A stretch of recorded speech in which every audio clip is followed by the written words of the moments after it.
batu bara. Devisa dihasilkan 70% itu dari batu bara.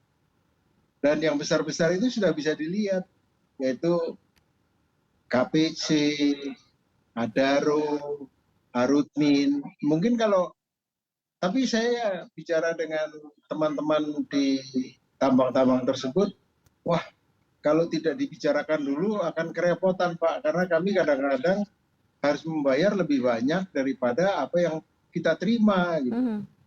Karena pasarnya juga yang sudah long term contract itu ada, tapi yang menghasilkan lebih banyak itu dari spot market Mbak. Sehingga kalau ini melompat-lompat kita akan repot, karena kita nggak punya cadangan uang. Jadi saya tanya ke teman-teman yang di besar-besar ini, kita dapat bayar royalti yang seperti saya sampaikan tadi pakai dolar, bayar PNBP juga hitungannya dari dolar. Kalau itu sudah diambil duluan, kemudian kita harus bayar utang ke vendor-vendor kita di luar, kita kontraktor dalam negeri aja PAMA dan sebagainya kita bayarnya pakai dolar. Nah kalau kita nggak punya dolar, ya repot Mbak. Gitu. Tapi ada yang bisa menyisihkan, tapi berapa persen? Yaitu saya dulu pernah menyampaikan paling besar itu, yang besar-besar itu paling 30% bisa ditahan oleh pemerintah, lainnya mungkin masih bisa. Tapi ternyata saya observe tadi, wah jangankan 30% katanya, bahan bakar aja dibayar pakai dolar dan seterusnya gitu. Jadi kita agak keberatan kalau ditahan ternyata. Keberatan yang ke 30% itu Pak Joko yang sudah termention ya? Ya kurang, itu berapa bulan yang lalu waktu kita diskusi Mbak Maria. Ya kan? Tapi sekarang saya cek lagi sudah berubah dengan fluktuasi harga yang ada di luar, kemudian akibat dari COVID, kemudian perang ini harganya tidak terkendali. Spare part-nya aja Mbak naiknya itu luar biasa. Kenapa? Bahan baku spare part-nya dari Ukraina tidak keluar, dari Rusia nggak keluar. Sehingga pesan alat berat pun butuh waktu lama. Nah, kalau lama kita harus kredit, ya bayar kreditnya pakai dolar Mbak. Baik, Pak Joko. Mas Rizky, Anda mendengar tadi statement Pak Joko seperti apa?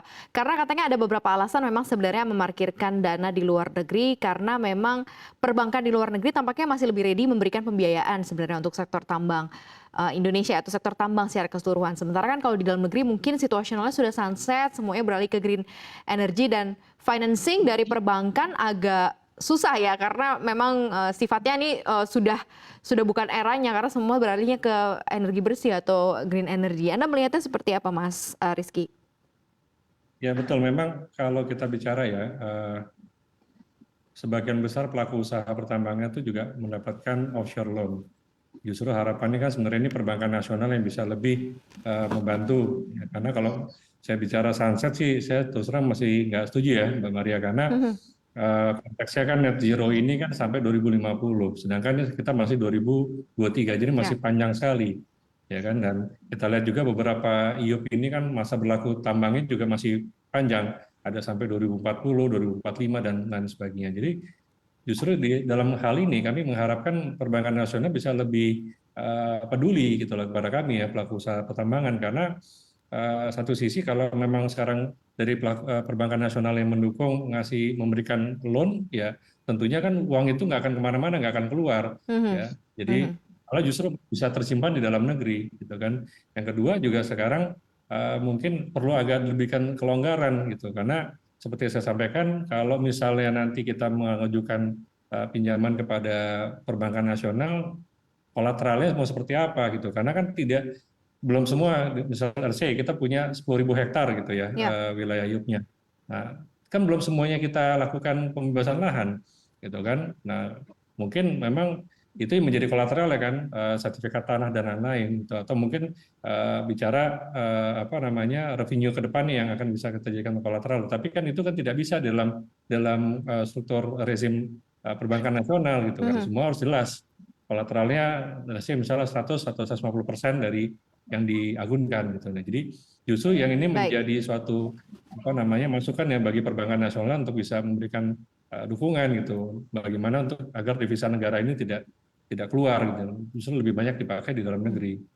Mas Rizky, ada kajian baru yang dilakukan oleh Bank Indonesia seperti instrumen operasi moneter gitu ya, falas baru untuk mendorong penempatan DHE khususnya dari ekspor SDA. Apakah ini cukup instrumen ini ya khususnya cukup memberikan bunga khususnya bunga deposito yang kompetitif cukup untuk membuat pengusaha akhirnya berpikir juga untuk memarkirkan dananya atau dolarnya di dalam negeri nih, Mas Rizky?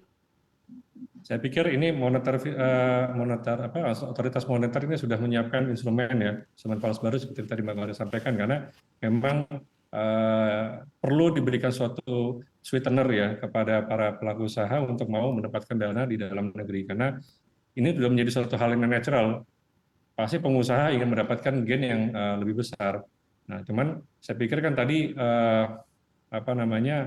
justru menjadi suatu masukan kepada perbankan nasional bahwa ini masih menjadi suatu komoditas yang primadona gitu kan. Tadi saya sampaikan di awal, hampir 70% devisa negara ini dihasilkan dari tambang. Jadi ini kan sebenarnya menjadi suatu cambuk ya bagi perbankan nasional untuk mau memberikan lebih keleluasaan kepada pelaku usaha untuk khususnya dari pertambangan untuk mendapatkan pendanaan. Tapi kalau misalnya bicara otoritas moneter ini saya pikir beliau-beliau yang lebih paham ya. Tapi karena sebenarnya kan dengan kenaikan suku bunga Bank Indonesia ini kan harus mengimbangi dari Fed rate yang ada di Amerika. Karena kalau kita tidak menaikkan, ya pasti akan terjadi capital outflow, gitu kan. Jadi ini harus diimbangi. Jadi semakin terus nanti mungkin Fed rate pada bulan ini mereka melakukan meeting menaikkan lagi dengan 25 basis poin, ya mungkin saja Bank Indonesia nanti akan menaikkan lagi menjadi misalnya 6,25%. Saya pikir ini memang harus diimbangi. Tetapi kan semakin tinggi yield yang akan didapatkan tentunya semakin juga pelaku usaha juga mau menempatkan devisa dalam negeri.